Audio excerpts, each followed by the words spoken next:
Live from KSAT 12. Good Morning San Antonio starts right now. And a good morning to you. It is Tuesday, March 7th. Thanks for joining us. Hope you've had a good morning so far. Getting around a little tricky with the fog. Yes, it's definitely been a problem this morning. It looks like it's improving on some of the cameras around town, but here to tell us the truth on what's happening out there weather-wise is Justin Horn. Hey, good morning to you guys. Fog's not that thick at the moment. There still is some out there, but it's starting to lift. We've kind of been through this process before, right? Give it another hour or so, the fog will be out of here. We'll still have some low-hanging clouds, though, maybe a little bit of drizzle mixed in. So let's look at the visibilities real quick. Most of the visibilities are okay. Pleasanton about 1.5 miles. New Braunfels 2 miles. Those are some of the lowest numbers, but nothing that's just terribly thick. So these numbers have improved since this morning. But you can see all the cloud cover. So we have the visibility on top of the visible clouds, and you can see the clouds are pretty thick around the area, no matter where you go. And a little closer look here at Bexar County. Bernie Stage is down to 1.75 miles, Randolph about 1.5 miles. There's the scene outside, still kind of damp and drippy. 70 degrees, dew point is at 67. South-southeasterly winds at about 3 miles per hour. And your KSAT 12-hour forecast, 73 at 11 o'clock, 76 noontime. Sun starts to pop out this afternoon. We get close to 84 degrees. Be another warm and humid day. And tonight, clouds build back in, and we just repeat the process. Now, we do have some changes now. Front heads our way by Friday, brings some rain chances with it. We also have another opportunity down the line. We're also getting into severe weather season. We're going to have a little quiz question for you with severe weather coming up in just a few minutes. But let's go over to Steven now and talk traffic. There probably has been a few issues this morning with this fog. Yeah, Justin, we have a backup also here at 281. We'll get to that in just a moment, but let's take a look here from this TransGuide camera, and you can see, it looks like there could be a little bit of that out there, but we did have some problems earlier near 35. That was during the early edition of GMSA that led to big backups, but that has since cleared out. However, can't say the same for drivers here that are traveling along 281.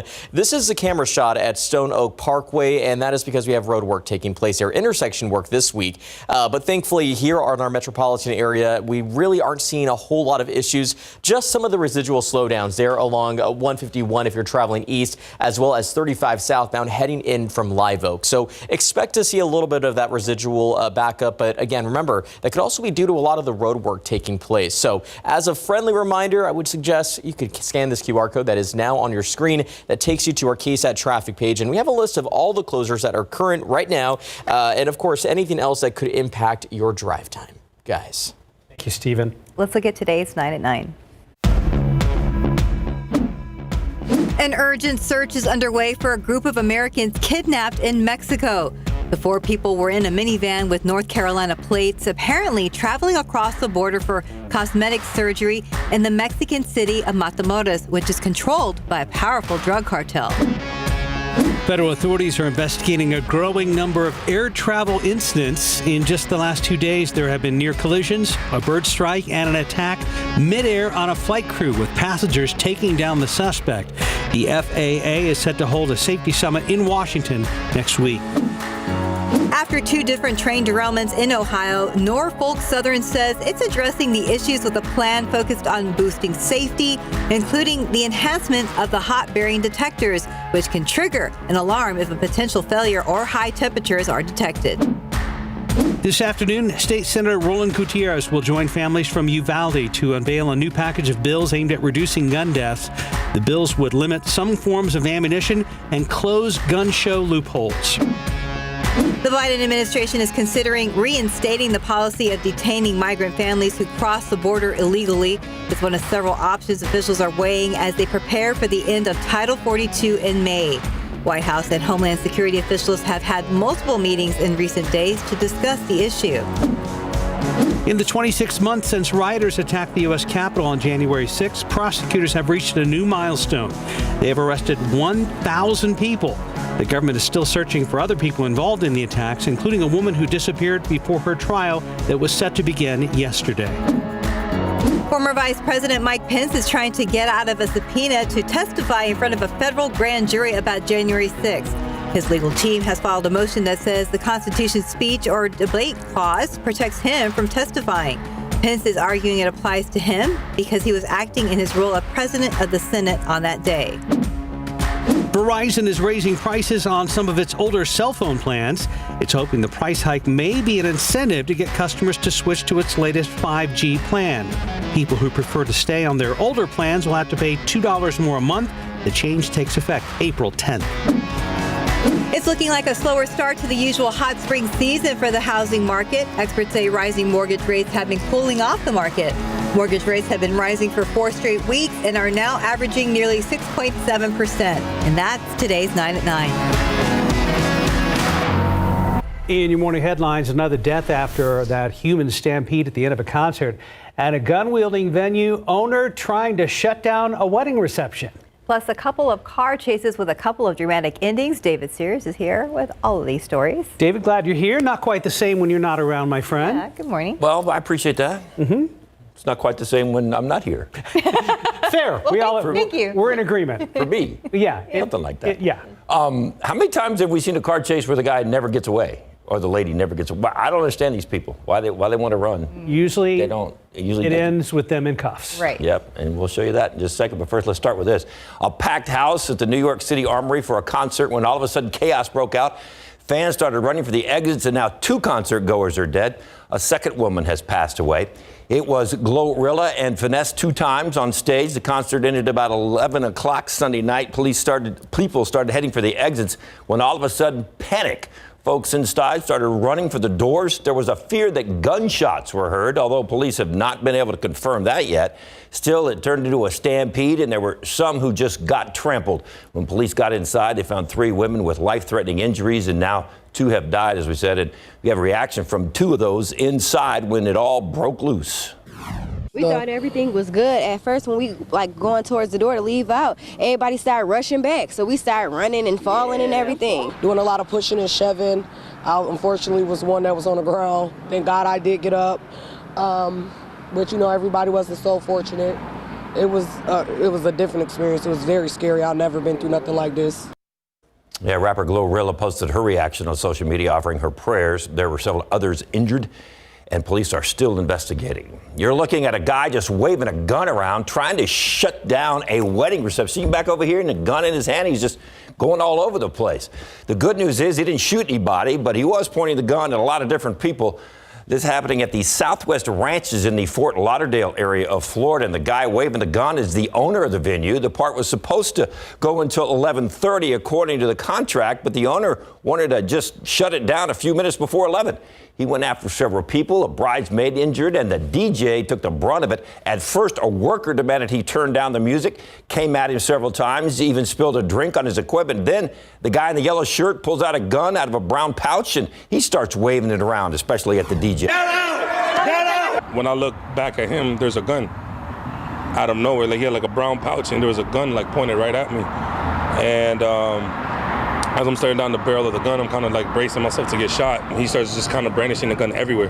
At everybody. Put it at my uncle's face, put it at my cousin who got married, the bride, put it at her head. I got a video. Yeah, the guy with the gun and his son, that's the other guy that was causing the commotion. They were in court over the weekend. The owner charged with 9 counts of aggravated assault with a deadly weapon. Apparently, other people have complained that this owner has tried to shut them down early. So if you are getting married this year, make sure you check into the background of the venue and its owner before you sign that contract. Just a little advice from me to you. Be careful. A police chase in L.A. Guy in a pickup truck stolen, making his way to the freeway. Right there, he's going up on the freeway. He's flying down the highway. He's doing over 100 miles an hour. He gets off the highway, slows down, and then he's going to pull out a long gun and start firing at police. You can see it right there. Fortunately, he was a bad shot. Nobody got hit until he decides to squeeze between 2 cop cars, and that didn't work out. Lost the wheel, slammed to a pole, but was able to get out and take off. Cop chases him, and then the takedown. Yeah, he got arrested. Oh, there's more. Minnesota police chase tried to pull over a speeder on the highway. He got off the highway, missed his turn, and then he went over a bridge. Here comes the police chase, and there they go. Bam! There he goes. Oops. Lands on the hood of the car, rolls over on all fours, and watch, there's a shattered window. The front windshield is shattered, and one of the guys is trying to get out of the hole in the front windshield. Look at him. Okay. And then the other guy gets out the driver's side, and guess what? They both got caught. And even worse, 2 juveniles. Oh, no. So, but it never ends well. I don't understand why you keep one run from the police. They're going to get you. That one shooting at officers, it's amazing no one was killed. That's scary right there. Very scary. Thank you, Dave. All right. 9:08, 70 degrees, still ahead on GMSA at 9. Our San Antonio Public Libraries will be busy with activities next week for spring break. In our next half hour, we're going to be speaking with someone from the San Antonio Public Library about what events they have going on and how parents can get their kids involved. Plus, music professionals are empowering kids through music and mentorship. How a spring break camp is helping students express themselves and connecting music when we come back. Good morning and welcome back. A local nonprofit is empowering kids through music and teaching them DJ skills at a spring break camp. Tiffany Huertas joins us live from the Little Carver Theater to explain what students will learn and how the program has impacted past students. Good morning, Tiffany. Good morning, Mark and Stephanie. This space is incredible. Take a look. This is the Little Carver Theater here on the east side. Here, students will not only learn DJ skills, but music production, songwriting, and so much more. We have Rick with the AM Project and one of the students here this morning. Good morning to both of you. Rick, let's start with you. Tell us about the AM Project. So we're the AM Project, AM for Arts and Music. We're a digital nonprofit. We kind of have a couple of different models. We have a traditional model where we go into Title I schools, underserved areas of town, and we teach full classes of kids how to be DJs, music producers, and artists. And we're also very fortunate to have formed a relationship with the Carver Center about 7 years ago, and we do spring break camps here at the Carver. We got one starting up on the 13th through the 17th. So go to thecarver.org and click on education to get signed up. Talk to us about the impact you've seen in the students. My favorite, I see tons of different impacts in the students, from just a clarity of thought. One of the biggest benefits, I think, for kids is the confidence that they get. They go from kind of being a little bit reserved at the beginning of camps, and they realize that they can get up in front of an audience and perform, and it gives them kind of confidence to try new things, new technology, software, and then execute them in front of people. And this morning we also have Duke with us. This morning also goes by DJ Kidtronic, 12 years old. Duke, tell us about what's your favorite part about DJing? Mainly the music, because there's all types of music for all types of people. If you like jazzy. If you like rock. There's tons of music for everyone. You got lots of skills for a 12-year-old. And for other kids that maybe want to join, what would you tell them? You should, if you want to learn how to DJ, this is the best way to do it. Awesome. And I know you both have something prepared for us this morning. If you want to show us a little bit. Music, you're right, Duke. Now there is financial assistance, and we're gonna have all the details of this amazing camp. And as you can tell, it's just you have to dance. You got to dance this morning. We'll send it back to you. We're doing it. We're doing it, Tiff. We're doing it. Have fun, Okay. Tiffany. All right. Yeah, there you go. Awesome. Gotta love it. I love that at 9:15 in the morning. Go outside with live cam. Not great flying weather, but as far as driving weather, things are slowly improving, at least here in the city. Yeah, it's a very good point. We saw some low-hanging clouds here, but the fog is starting to lift, so it's looking better and better. And this is going to be the case next couple of days. We'll start off with the drizzly, damp conditions and break out into some sun. What did you call it earlier? Something drippy? Drippy? I don't know where that No, came we from. love it. I just can't remember what the rest of it was. Drippy, It works. It works. Wet and drippy? It's kind of drippy out there. Cool. We're headed into severe weather season, and so I wanted to kind of quiz you guys, Okay. you folks at home. So here Steph's we go. ready. Let's do this. Ready, Right. Steph? Steve. Wow, okay. That's my Wait a guess. minute. That's my guess. Go ahead. Which hail size would prompt a severe thunderstorm warning? Is it pea-size hail, dime and penny-size hail, nickel-size hail, or quarter-size hail? Steph, you want to go? You said you're going to stick with C? Yeah, that's my guess. I'm going to say A. A. Okay. The answer is actually D. It's quarter-size hail. That's so close, Steph. Yes, it's so close. So severe thunderstorm warning can be issued for a storm that has winds of at least 58 miles per hour and or hail at least 1 inch in diameter, which is quarter size. This is the size hail where you start to worry about damage. Smaller than that, usually you're not going to see a lot of damage. But once it gets to quarter size, and especially if it's wind driven, you may start to see some dents in the car, some roof issues. So just something to remember as we head into severe weather season.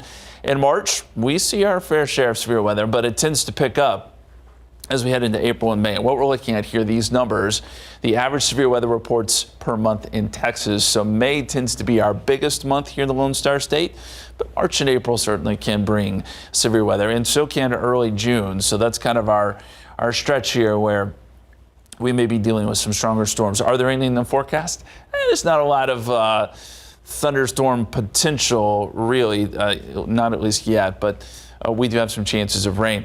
Visibility, it is down, as we've been saying, but not too bad. We've got the visibilities in the 2 to 3 mile per hour range here in San Antonio. So the fog's kind of centered here around town, but is lifting. We're also seeing a little bit out towards Eagle Pass.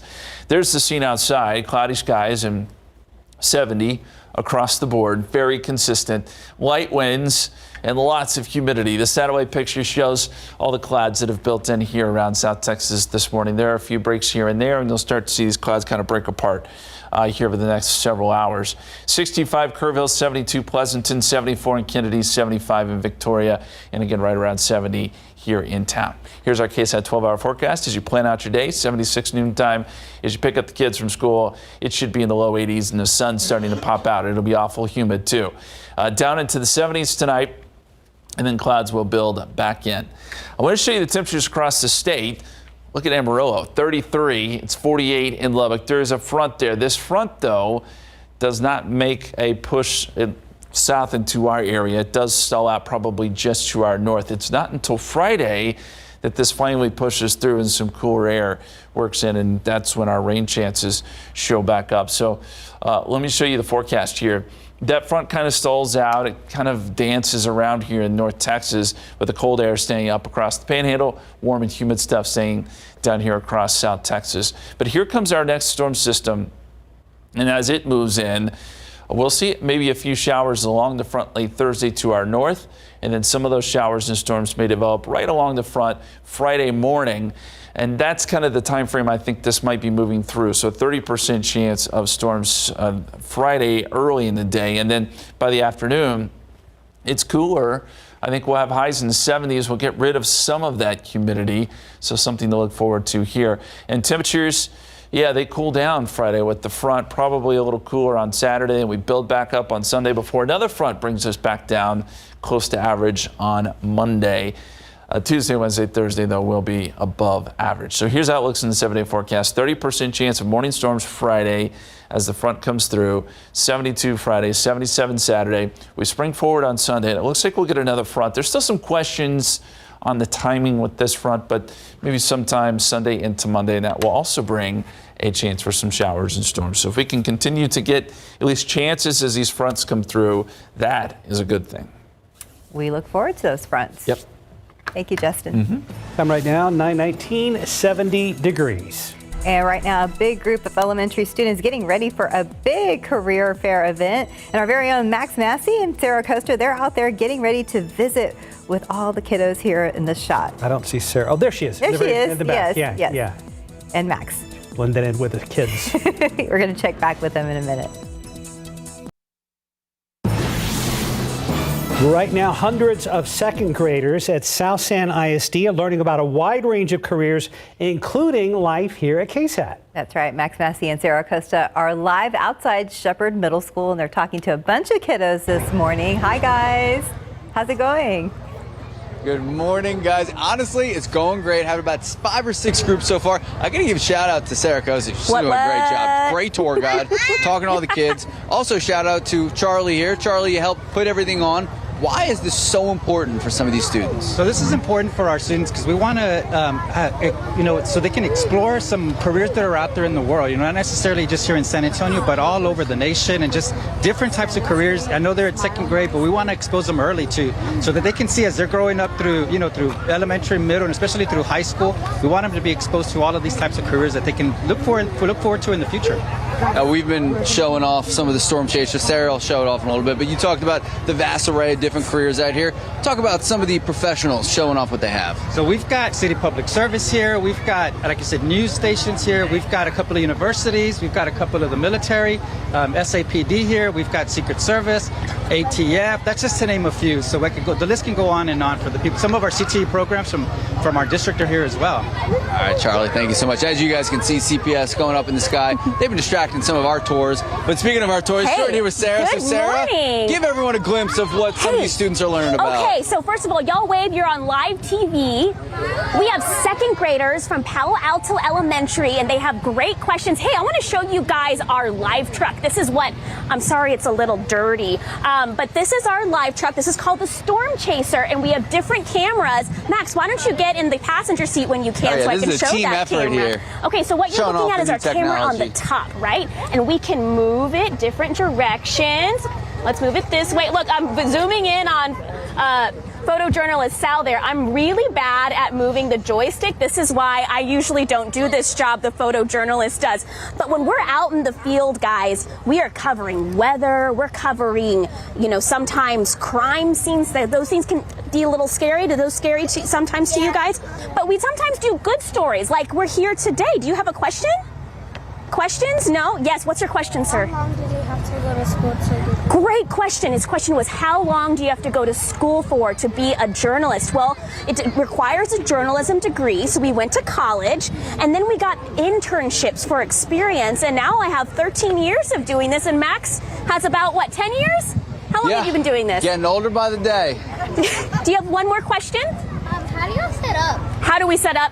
Well, it takes a lot of talent, and thank you to our photojournalist, Sal. So it's not just people on TV and reporters. There's all kinds of jobs in journalism. Well, we have to toss it back to our anchors in the studio. Y'all turn around and say, back to you, Mark and staff. Back to you, Mark and staff. Look at that. Oh, good job. Come on, guys. I mean, give it up. Future journalists over here. Fantastic. Awesome. Y'all are Good hired. job, guys. You're hired. Yes, they are. Great on TV one day. All right. Sarah, Max, and Sal, great ambassadors for Yes. KSAT 12. That was fun. It was fun. I feel like we were just at career day. Yes. And we were. We were. 926, about 70 degrees. Still ahead on GMSA at 9. Including what the San Antonio Public Libraries have going on next week while kids are off from school for spring break. Plus, with many reports of older Kia and Hyundai models being stolen, now there's a new way for those vehicle owners to have some peace of mind. We come back. Patty Santos is going to explain how updates on those vehicles can happen in about an hour. It is 9:30. This sticker right here could help keep the thieves away. It's the sticker that Ancira Kia dealerships are placing on the windows of certain vehicles that have gone through the anti-theft software update. Patty Santos tells us how in less than an hour, owners of older model Kias can have more peace of mind. A stolen Kia found in this condition. This is the same story being played out for Kia owners across the city. It's a TikTok trend going on right now. In the fall, we started reporting about the online challenge that sparked a rise in thefts of older model Kia and Hyundai cars, made easy to steal due to a faulty ignition switch. Now some good news. Update. So we're doing the update now. Kia and Hyundai software updates are now available for millions of vehicles. So ignition switch off for 10 seconds. Sean Madison, software tech at Ancira Kia, shows us how in less than 15 minutes he's able to update the vehicle's software. So whenever you go to start the car, it reads the key now, and if it doesn't see a key in the vehicle, it won't start the vehicle. Just trying to get it out there. And VP General Manager of Ancira Kia, Brian Rodriguez, says the upgrades are available for Kia models older than 2022. this update is a dealer-only specific update, has to be done with a Kia computer. Owners will start getting letters in the mail notifying them about the updates, but they can also just call local dealership to schedule one immediately. It has been successfully updated. This sticker is placed on the side windows, a warning to thieves. Yeah, so it's to let the people know that it actually has a immobilizer system in it now. But Rodriguez reminds drivers no vehicle can be made theft-proof. Whether it's a Kia, whether it's any other make or model, if they want to steal it, they're going to steal it. Yeah. You're not going to stop them. Patty Santos, KSAT 12 News. Look out there with a live cam, 70 degrees, still not clear yet in this shot. We're waiting for that. And Justin has an amazing picture coming up of a dog out standing, or rather sitting, in its field. I'm always impressed with the photography skills of the folks that send in these pictures, but this is incredible. I believe Orion, I believe that's what we're going to go with here, experiencing his first bluebonnet season. This is down in Kennedy. Wow. Well, they've got the lighting going on the front. I'm telling you, backlit by the sunset. Very nice. That's on point, right? That blue bonnets, that is fantastic. We appreciate the pictures so much, and we love pictures of the dogs. Always a good one, and you can keep sending those in. We'll show as many as we absolutely can. You can do that, by the way, on the KSAT app, also on the KSAT weather app. There's a button there for KSAT Connect to submit your pictures. And as we look at the high temperatures this week, we know it's going to be a warm one. At least the next couple days, we'll be in the 80s. Then we drop down a little bit on Friday. Front comes through, a little cooler, but that's still right about average. And then we jump back up Saturday, Sunday, before another front comes through on Monday. And the big question you may have, if your spring break is next week, what does spring break look like? Well, it's a little early, but I will tell you, we have the front coming through on Sunday. So presumably it would be a little bit cooler to start spring break, but the outlook as of right now has us a little bit above average next week. Should be nice for whatever plans you have, but we got to get a little bit closer before we start getting into specifics on what you can expect for spring break. And as soon as we get those specifics, we'll share them with you. Right now, though, we've got cloudy skies and kind of drizzly conditions. 70 degrees at the airport. Dew point is at 67. That's a very high number with south-southeasterly winds at 3. And temperatures, again, pretty consistent around the area, 60s, upper 60s to low 70s.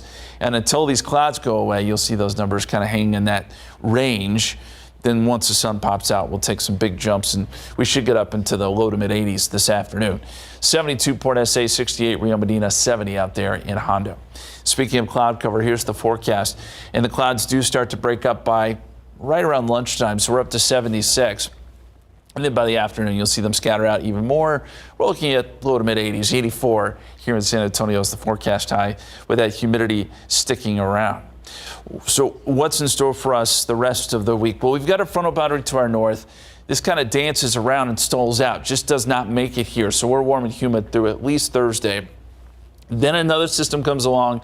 This is enough to push some of that cooler air into our area. I don't think we see much on Thursday, but by Friday morning, as the front sinks into South Texas, we could get a broken line of some showers and maybe a few storms.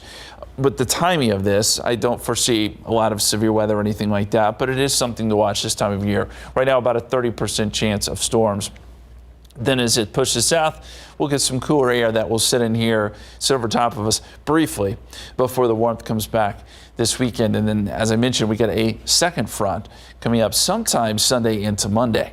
So 84 next few days. There's that chance of storms early on Friday, 72, 77 Saturday. As of now, Saturday looks good, partly cloudy. And then on Sunday, we're back into the 80s, but another front works its way into the area. Right now, we're going to put in another 30% chance of rain Sunday into Monday. And again, that should cool us down to start off next week, guys. Thank you very much, Justin. To the south side of San Antonio, where things are booming. A new housing community with hundreds of homes under construction right now is breathing life into that part of our city. Yesterday, the city broke ground on the development off of South Zarzamora, which is expected to bring more affordable housing to the area. It's called Los Arcos a Vida, which translates to the arches in Spanish. As RJ Marquez tells us, city and community leaders hope it can be the gateway to more growth on the south side. 1, 2, 3.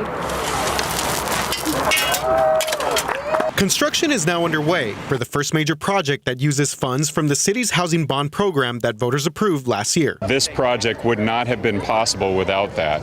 And that allows us to maintain housing affordability in some of these areas where we need more units developed. Mayor Ron Nirenberg and others broke ground on the Los Arcos a Vida, a new community for hundreds of Southside families with mixed incomes. Homes available everywhere from families making about $22,000 a year all the way up to families making $52,000 a year. It would be anyone who can afford to pay for a 2 to 3 bedroom apartment, for instance, in the low thousands, to maybe someone who needs a little bit more help. This is a 600-acre development, and as you can see, Texas A&M San Antonio is right down the street.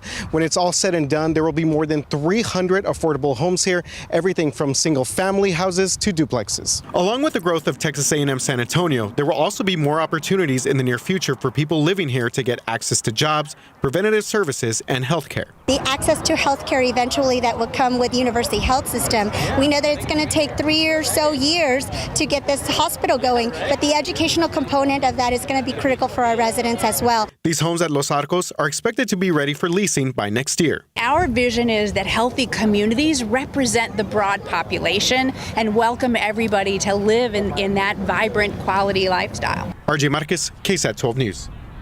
Hey, we're just getting into our newsroom some new information regarding those 4 kidnapped Americans in the Mexican border city of Matamoros.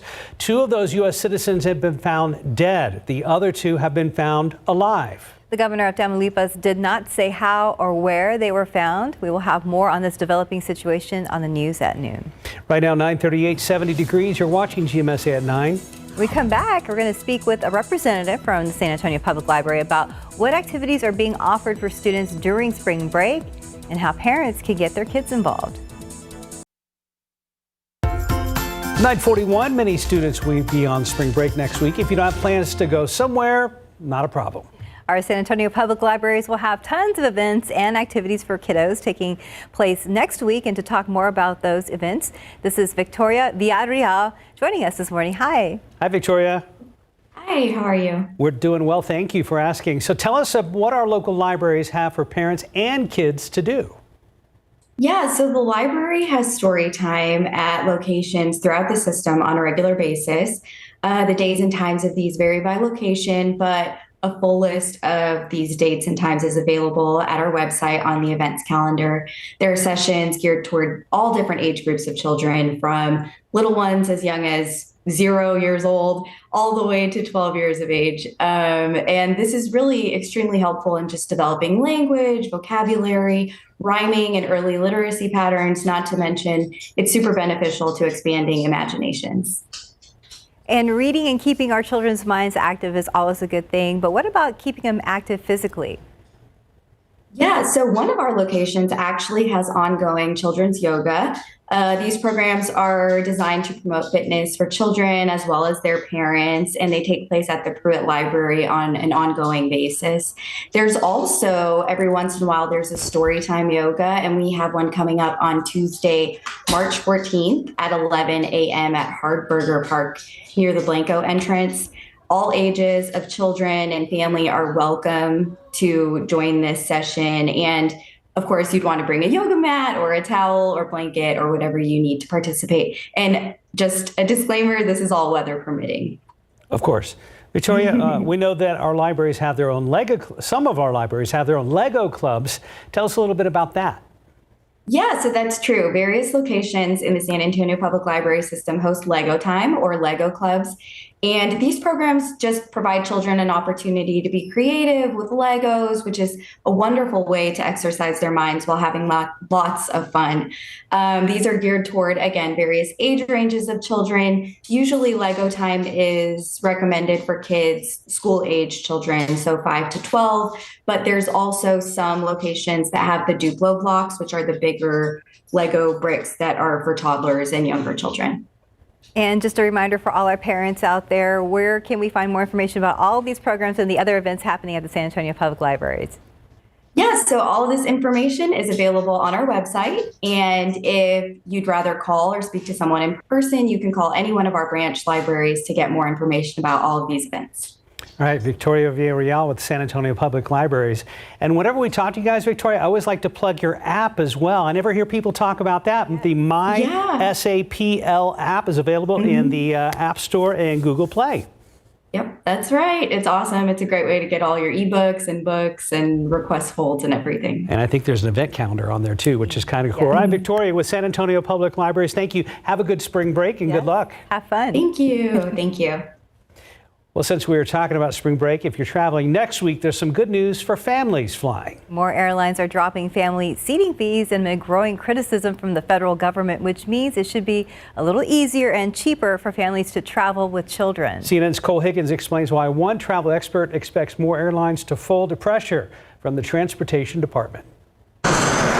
More airlines taking action amid soaring pressure from the federal government about dropping so-called junk fees. I'm expecting that the rest of the airlines who have yet to announce that they're getting rid of them will soon be announcing that in the next few weeks. Scott Keyes, founder of the flight deal website Going, says family seating fees could one day be a thing of the past.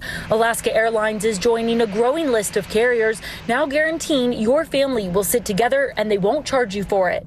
It comes as the Transportation Department releases a new online dashboard, allowing travelers to see which airlines charge and don't charge families to select seats next to each other. The Biden administration has really been waging a war on junk fees since the State of the Union. American and Frontier Airlines have also rolled out similar family seating policies, guaranteeing children will be seated next to an accompanying adult without a fee.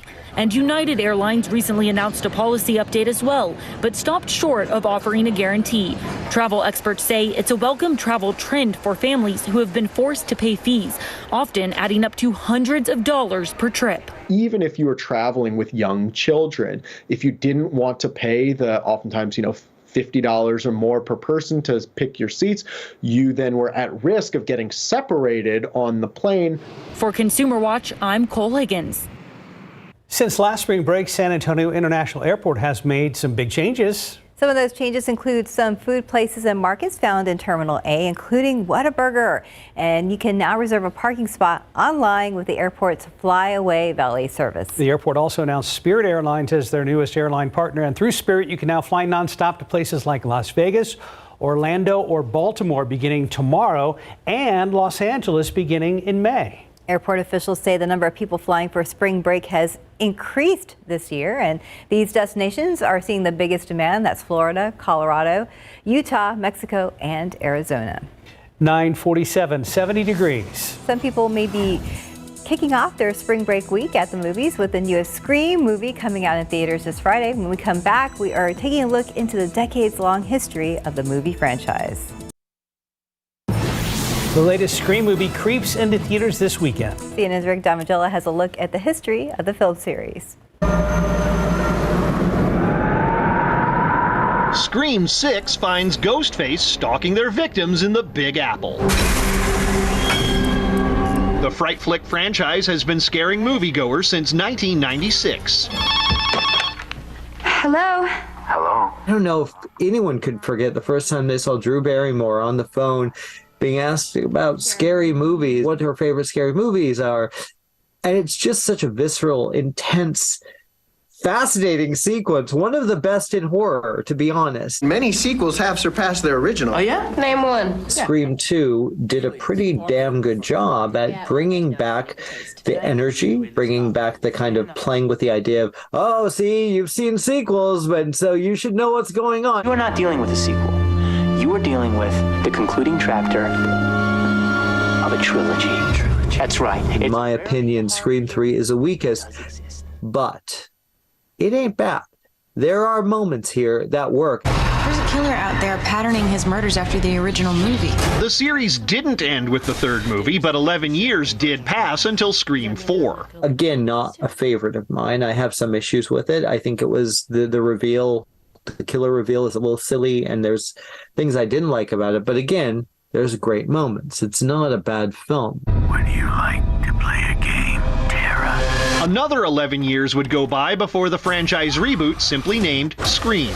I liked it enough to be curious to see where they would go with the follow-up. Bringing us to 2023 and Scream 6. Ghostface is an interesting character, simply because Ghostface can be anybody. You know, and they can play with that kind of, it's a popular mask, everyone wears it. And it looks to me like they're going to utilize that quite a bit in Scream 6. Watching with the lights on in Hollywood, I'm Rick Damigella. We have been talking a lot about the Oscars coming up this weekend, and one of the movies everyone's talking about is Everything Everywhere All at Once. And one of the cast members who has been cheering loudest for the film is Jamie Lee Curtis. She's been riding the wave of affection from her peers throughout this award season. As ABC's George Pinocchio reports, she knew from the beginning this film would be something special.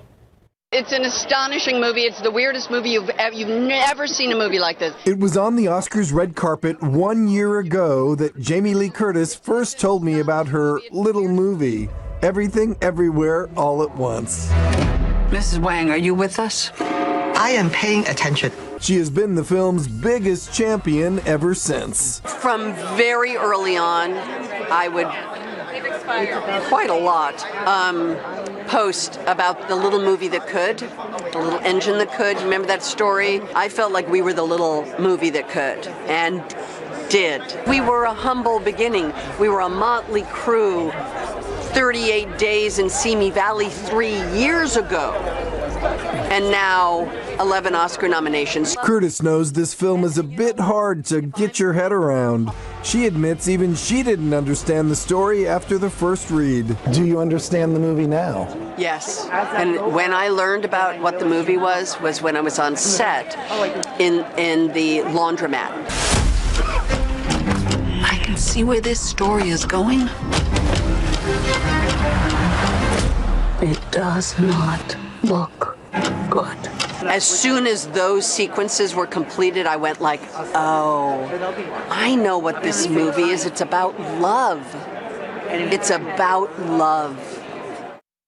In Hollywood, George Pinocchio for ABC News. And coming up tomorrow on GMSA at 9, the San Antonio Book Festival is gearing up for their 11th annual event. Our Sarah Costa will explain what all we can expect to see and do on Festival Day and the new event they have added for those 21 and up. And it's still cloudy out there. The fog is lifted. We're at about 71 or so. We'll see the clouds begin to break up by noontime. Still probably mostly cloudy when you eat lunch or head out for lunch. And then by the afternoon, we'll be looking at partly cloudy skies, temperatures in the mid-80s, warm and humid. We keep this theme going next few days. In fact, basically same story here, Wednesday, Thursday, but it's Friday. Friday morning front tries to come through, and that may kick off some showers and storms. Hopefully, I don't think it's going to produce a lot of rain, but there is a chance there. And that cools us down on Friday, 72, 77 Saturday. We warm back up on Sunday before another front comes through. So the pattern is getting a little more active. That's what we like to see. Of course, we have to keep an eye out for severe weather this time of year, but nothing on Friday tells me there's going to be a ton of severe weather. So that's good news in that regard, too. Any of the Oscar-nominated movies jump out for you guys this year going into this weekend? I can't even remember all the nominees. I think I've only seen Top Gun Maverick. Oh, yeah. I do like that. I enjoyed that. I wonder, how that will do. Sure. I know you saw recently both of them, I've been right? binging a bunch lately. Yeah. I watched The Whale this past weekend, and Women Talking. Both pretty good. The Whale was heartbreaking, and Brendan Fraser was astounding. Yeah, I heard he did an awesome job. Yeah. You guys have a good afternoon.